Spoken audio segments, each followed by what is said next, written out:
Welcome to my channel cook and cultivate. இது போல் கத்திரிக்காய் வீட்லேயும் காய்ச்சா நல்லா தான் இருக்கும். ஆனால் எங்கள் வீட்டு கார்டனில் எனக்கு ஏற்ற மாதிரி எங்கள் 4 பேருக்கு ஒரு 4 காய் காய்ச்சிச்சு. இங்கே பாருங்கள், அதே மாதிரி கலர்லேயே கத்திரிக்காய் செமையாக இருந்தது. நல்லா பெருசாகவும் காய்ச்சிருக்கு. இப்போ தான் நான் விதை போட்டு இந்த செடியை நாங்கள் வளர்த்தோம். அதில் ஒரு காய் நல்லா பெருசாக கிடச்சிச்சு.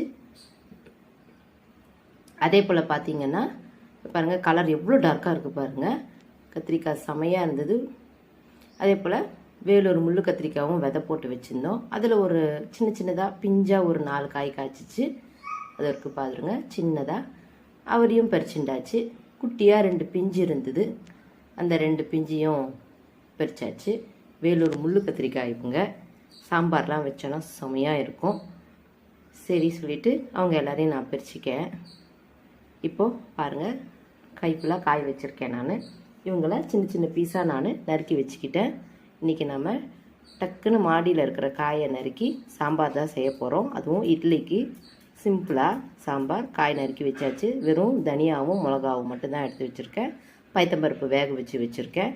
ஒரு ப்ரெஷர் குக்கர் எடுத்துக்கிறேன். அதில் கொஞ்சோண்டு எண்ணெயை விட்டுட்டு தனியாவையும் மிளகாவையும் வெறுமனை நல்லா வறுத்து மிக்சி ஜாரில் ரெடி பண்ணி எடுத்து வச்சுக்கிறேன்.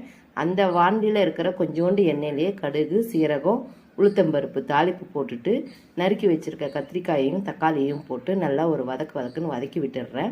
இப்போ இவங்க நல்லா வதங்கின உடனே வெந்த பயத்தம்பருப்பை போட்டு ஒரே ஒரு ஸ்பூன் தான், 4 பேருக்கு ஒரே ஒரு ஸ்பூன் சாம்பார் தூள் தான் போடுறேன். கொஞ்சம் தேவைக்கு ஏற்ப உப்பு. அப்போ சாம்பார் ரொம்ப இனிப்பாக கொஞ்சம் ருசியாகவும் இருக்கும். இப்போது இவரை ஒரு 2 விசில் நல்லா குழைய விட்டுருவோம். இந்த கேப்பில் நம்ம மிக்சியில் தனியாவையும் மிளகாவையும் நல்லா அரைச்சி வச்சுப்போம். இட்லி தட்டை எடுத்து எண்ணெயை குத்திட்டு இட்லி மாவு ஊற்றி நல்லா குக்கரில் வேக வச்சுக்கலாம். நம்ம இதுக்குள்ளே சாம்பார் ரிலீஸ் ஆகிடுச்சு. நல்லா கொதி வந்துடுச்சு. கொத்தமல்லி கருவேப்பிலையை இறக்கிட்டு இந்த மிளகா தனியாவை விட்டுருவோம்.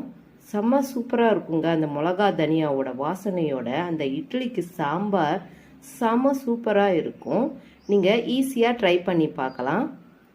நமக்கு அவ்வளோ டேஸ்ட்டாக கிடைக்கும். அதுவும் சுட சுட ஆவி பறக்க அந்த இட்லிக்கும் இந்த சாம்பாருக்கும் அந்த தனியா வாசத்துக்கும் அவ்வளோ டேஸ்ட்டாக இருக்கும். கண்டிப்பாக ட்ரை பண்ணி பாருங்கள்.